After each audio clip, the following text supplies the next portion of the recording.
और भाइयों को पास्टर कामरान का सलाम पहुँचे। एक बार फिर से हम आप सबके शाकिर हैं कि आप हमारी वीडियोस को देखते हैं, लाइक करते हैं और कमेंट करते हैं। मेरे अज़ीज़ों, एक बार फिर से आज हम एक नई बात और नए टॉपिक को लेकर आप सबकी खिदमत में हाजिर हुए हैं। आज मेरे अज़ीज़ों हम पाक इशा और फसा के ताल्लुक से चंद एक बातें सीखेंगे। हम देखते हैं कि यीशु मसीह ने आखिरी खाना जब खाया तो उसको पाक इशा का, और इंग्लिश में इसको हॉली कम्युनियन कहा जाता है। तो आइए इसके बारे में चंद एक बातें सीखते हैं, क्योंकि ये वो आखिरी खाना था, ये वो आखिरी फसा थी जिसको खाने के बाद, शागिर्दों के साथ खाने के बाद तब वो पकड़वाया गया और फिर उसके खिलाफ साजिश हुई और फिर मुकदमा चला और उसके बाद उसकी आप कह सकते हैं कि मसलूब किया गया। बाकी जो 6 कलिमात आपने सुने हैं इसके बारे में आप जानते हैं। और अब हम गौर करने वाले हैं फसा पर। ये फसा क्या है? आइए मेरे अज़ीज़ों इस हवाले को पढ़ते हैं। मेरे साथ देखिए, मुक़द्दस लूका रसूल की इंजील उसका 22वां बाब और उसकी 14वीं आयत मुबारका से हम तलावत करेंगे। बड़ी गौर से सुनिए। मुक़द्दस कलाम में यूं रकम है, जब वक्त हो गया तो वो खाना खाने बैठा और रसूल उसके साथ बैठे। उसने उनसे कहा, मुझे बड़ी आरज़ू थी कि दुख सहने से पहले ये फसा तुम्हारे साथ खाऊं, क्योंकि मैं तुमसे कहता हूं कि उसे कभी ना खाऊंगा जब तक वो खुदा की बादशाही में पूरा ना हो। फिर उसने प्याला लेकर शुक्र किया और कहा कि उसको लेकर आपस में बांट लो, क्योंकि मैं तुमसे कहता हूं कि अंगूर का शीरा अब से कभी ना पीऊंगा जब तक खुदा की बादशाही ना आले। फिर उसने रोटी ली और शुक्र करके तोड़ी और ये कहकर उनको दी कि ये मेरा बदन है जो तुम्हारे वास्ते दिया जाता है, मेरी यादगारी के लिए यही किया करो। और इसी तरह खाने के बाद प्याला ये कहकर लिया, ये प्याला उस खून में नया अहद है जो तुम्हारे वास्ते बहाया जाता है। मुक़द्दस कलाम के वसीले से हम सबको बड़ी बरकत मिले। मेरे अज़ीज़ों, हम देखते हैं कि यीशु मसीह जब इस खाना खा रहे थे तो हम देखते हैं कि उस वक्त यहूदियों की एक ख़ास ईद का एहतमाम था और यहूदी इस ईद में मसरूफ़ थे। और यीशु मसीह ने अपनी ख्वाहिश का, अपनी आरज़ू का इजहार किया कि मैं चाहता हूँ कि ये आखिरी फसा मैं तुम्हारे साथ खाऊं। तो मेरे अज़ीज़ों, आखिरी फसा पर हम आज डिस्कस करने वाले हैं। लफ्ज़ आखिरी फसा। आखिरी फसा क्या है? इससे पहले कि हम इशा के बारे में सीखें, इशा क्या है, हमें फसा को जानना इंतहाई ज़रूरी है, क्योंकि फसा और इशा के दरमियान एक अहम राबता है। इन दोनों का आपस में बड़ा गहरा ताल्लुक है। और हम सीखेंगे फसा क्या है। फसा ये जो है ये यहूदियों की एक ईद होती थी और फसा के लिए इब्रानी ज़ुबान का लफ्ज़ पैसख इस्तेमाल हुआ है। पैसख इस्तेमाल इब्रानी ज़ुबान में, जिसका मतलब है गुज़रना, ऊपर से गुजरना, छोड़ देना। और इसका जो स्ट्रॉन्ग नंबर है वो 64-53। इसका स्ट्रॉन्ग नंबर 64-53 है, आप इसको चेक कर सकते। और यूनानी जुबान में फसा के लिए पैसखा लफ्ज़ इस्तेमाल हुआ है और इसके मीनिंग्स हमने देखे, गुजरना, ऊपर से गुजरना, छोड़ देना। और मैं आपको बताना चाहता हूँ ये जो नाम है ये एक यहूदी ईद का नाम हुआ करता था और ये उस याद में, आइए इसके पस मंज़र में जाते हैं, इसके देखते हैं कि ये ईद जो है वो यहूदी क्यों मनाते थे। इस ईद में क्या खास बात थी? जब ये जो ईद है ये यहूदी उस यादगारी में मनाते थे कि खुदा जो है ये हमें मिस्र की गुलामी से आज़ाद करा के लाया था, आज़ाद कराया था। ये ईद जो है ये अबीब के महीने में यादगारी के तौर पर रखते थे, अबीब का महीना की याद में, क्योंकि अबीब वो महीना है जिस महीने में खुदा मुल्क मिस्र से इसराइल को निकाल कर लाया था। इस महीने की याद में यहूदी ये ईद मनाते थे कि खुदा हमें उस गुलामी के घर से निकाल कर लाया था, और इस रोज़ वो बेखमीरी रोटी खाते थे, और खुदा ने हुक्म फरमाया था कि 7 दिन तक तुम्हारे यहाँ खमीर ना हो, 7 दिन तक। और जो बेखमीरी रोटी होती थी ये मिस्र के अंदर उनके दुखों की यादगारी के लिए होती थी। और मुकद्दस कलाम में ये लिखा है खरूज की किताब में, इस्तिस्ना की किताब में,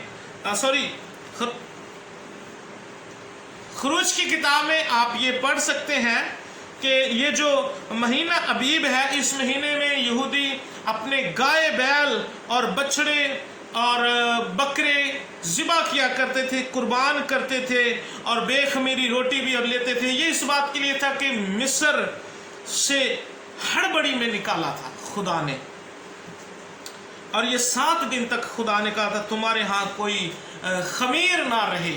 और जो बुजुर्ग होते थे वो अपने बच्चों को ये कहानी और ये स्टोरी के तौर पर बताते थे कि खुदा हमें किस तौर से मिस्र की गुलामी से निकाल कर लाया था। तो मेरे अजीजों, साल ब साल ये सिलसिला जारी रहा, और फिर जब यीशु मसीह की मसलूबियत का वक्त आया तब भी यहूदी ये ईद मना रहे थे, और खुदा ने कहा मेरी आरजू है कि आखिरी फसा, आखिरी खाना जो है वह मैं तुम्हारे साथ खाऊं। अब लफ्ज़ आखिरी पर भी गौर करेंगे। अब हम बात करेंगे पाक इशा की। जो पाक इशा है ये वो आखिरी खाना है जो शागिर्दों ने अपने खुदावंद के साथ खाया, और इशा का मतलब शाम है, यानी शाम का खाना। और मैं आपको बताना चाहता हूँ कि वो जो कुर्बानी होती थी फसा पे, हुक्म ये था कि शाम तक वो कुर्बानी कर दी जाए। और यहाँ पर भी हम देखते हैं कि यहूदियों की ये जो ईद वो करीब थी, और यीशु मसीह अपने शागिर्दों के साथ खाना खाने बैठा। अब फर्क क्या है दोनों में? आखिरी फसा इसलिए कहा गया कि अब ये फसा ना रहेगी, बल्कि अब ये इशा बन जाएगी। क्योंकि फसा के अंदर हम देखते हैं कि फसा जो है ये मिस्र की गुलामी से आज़ादी है, लेकिन इशा के अंदर हम देखते हैं कि यीशु मसीह ने जब अपना बदन तोड़ने को दिया तो ये गुलामी से आज़ादी के लिए है। फसा मिस्र की गुलामी से आज़ादी है, और जो इशा है वो गुनाहों की गुलामी से आज़ादी है। ये दोनों के अंदर एक डिफरेंस है। जो फसा है, फसा के अंदर बेखमीरी रोटी का इस्तेमाल किया जाता था, और वो रोटी दुखों की अलामत हुआ करती थी। लेकिन इशा के अंदर मसीह यीशु ने अपना ही बदन रोटी के तौर पर तोड़ने के लिए दिया। ये मसीह के बदनी दुखों की बात यहाँ पर हो रही है। वो मिस्र के दुखों की याद में रोटी तोड़ी जाती थी, और यहाँ पर जब हम रोटी तोड़ते हैं तो इस बात की यादगारी होती है कि इस तौर से हमारे खुदावंद का बदन कूटा गया, तोड़ा गया, छेदा गया। फसा के मौके पर हम देखते हैं कि फसा के मौके पर हम देखते हैं कि यहूदी लोग जो थे वो जानवरों की कुर्बानियाँ करते थे, लेकिन इशा के अंदर हम देखते हैं कि जो मसीही लोग हैं वो यीशु मसीह की कुर्बानी की याद में करते हैं, क्योंकि यीशु मसीह ने अपना बदन खुद कुर्बान करवाया, वो अपने आप को उसने पेश कर दिया। पुराने अहदनामे में फसा पर जानवरों की कुर्बानी, और इशा पर उसका अपना ही बदन कुर्बान होने के लिए उसने दे दिया। वो जो कुर्बानियाँ होती थी फसा पर वो आर्जी होती थी, और वो साल ब साल की जाती थी। लेकिन यहाँ पर हम देखते हैं इशा में एक ही कामिल कुर्बानी हो गई है, और वो एक ही बार कुर्बान हो गया। ये है मेरे अजीजों फसा और इशा के अंदर डिफरेंस। याद रखने वाली ये बात है कि जो फसा है वो गुनाहों की गुलामी की कैद से रिहाई है, लेकिन जो ईशा है ये गुनाहों की गुलामी से कैद की रिहाई के लिए ये इसकी यादगारी में मनाई जाती है। इस याद में मनाई जाती है कि यीशु मसीह का बदन हमारे लिए तोड़ा गया, वो हमारे लिए कुर्बान हुआ। लेकिन वो इसलिए मनाते थे कि खुदा ने हमें मिस्र की गुलामी से आज़ाद करवाया। अब यीशु मसीह ने बेशहा दफ़ा ये कहा, यहाँ पर भी हम देखते हैं उसने रोटी के तौर पर कहा ये मेरा बदन है, और पहले भी उसने कई बार अनाजीले अरबा में उसने फरमाया कि जिंदगी की रोटी मैं हूँ। अब रोटी पर अगर हम गौर करते हैं, जब उसने कहा कि रोटी मैं हूँ, तो रोटी हम देखते हैं कि रोटी किस तौर से खलक की जाती है, किस तौर से बनती है।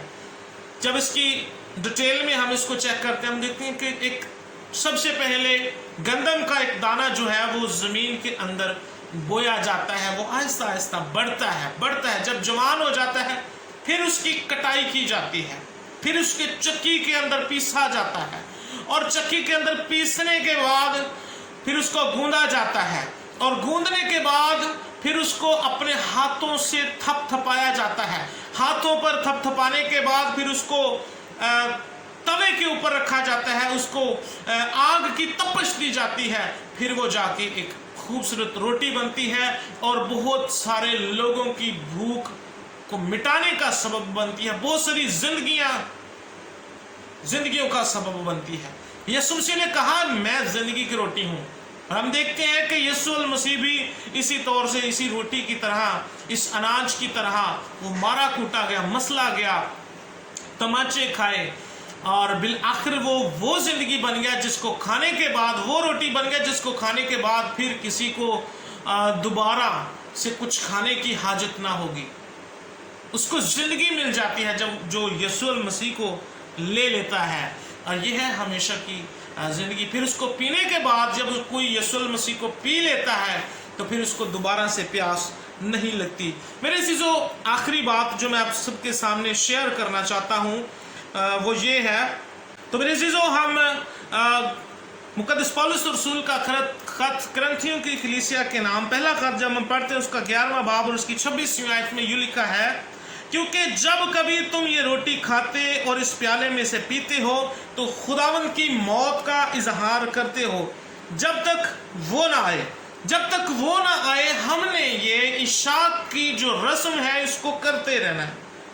इस बात से जो कोई, ये बात हमें खबरदार करती है, ये बात हमें याद रखनी है, इस बात से जो कोई नामुनासिब तौर पर खुदावंद की रोटी खाए या उसके प्याले में से पिए, वो खुदावंद के बदन और खून के बारे में कसूरवार होगा।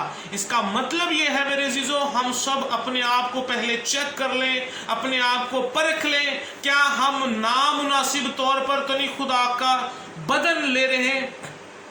क्या हम नामुनासिब तौर पर खुदा के बदन में शरीक तो नहीं हो रहे? अगर हम ऐसा कर रहे हैं तो मेरे अजीजों, हम फिर अपने लिए खुद ही तबाहियां और बर्बादियां और परेशानियां का सबब बन रहे हैं। बस आदमी अपने आप को आजमा ले, कलाम में लिखे, आदमी अपने आप को आजमा ले, इस तरह उस रोटी में से खाए और उस प्याले में से पिए, क्योंकि जो कोई खाते पीते वक्त खुदावंद के बदन को ना पहचाने, खाते पीते वक्त उसके बदन को पहचानना इंतहाई लाजिम है मेरे अजीजों।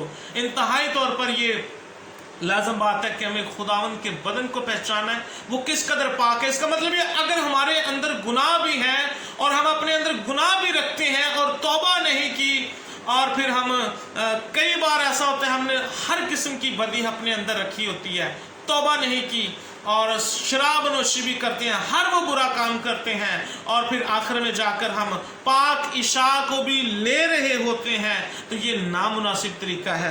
मेरे जी उसके बारे में खबरदार किया है, इस सबब से तुम में बतेरे कमज़ोर और बीमार हैं और बहुत से सो भी गए हैं। अगर हम अपने आप को जांचते तो सज़ा ना पाते, लेकिन खुदावंद हमको सजा देकर तरबियत करता है ताकि हम दुनिया के साथ मुजरिम ना ठहरे। मेरे अज़ीज़ों, हम अपने आप को आजमाए, फिर इस पाक रस्म के अंदर शामिल हों। इस इशा के अंदर हम देखते हैं कि यीशु मसीह ने अपना रोटी ली, उसको तोड़ा और अपने शागिर्दों को बांटी, और ये लेसन भी दिया कि तुम भी इसी तौर से किया करना, साथ मिलाप रखना, बाहमी रफाकत रखना, मेल मिलाप रखना, ताकि फिर तुम जुदा ना हो। तो ये जो आज का लेसन है ये हमें सिखाता है कभी हमें खुदावंद से दूर नहीं रहना, बल्कि हमें उसके शुक्रगुजार रहना है और उसको रोटी के तौर पर अपनी ज़िंदगी में लेना है, क्योंकि रोटी मेरे अज़ीज़ों ये ज़िंदगी की अलामत है, ये भूख का ख़ात्मा है। यीशु मसीह भी हमारी रूहानी भूख को उसने ख़त्म किया है। मैं आपका सबका शाकिर हूँ, आपने ये वीडियो देखी है, सुनी है, मैं आप सबका मशकूर हूँ। खुदावंद आप सबके साथ हो, आप सबको बरकत दे।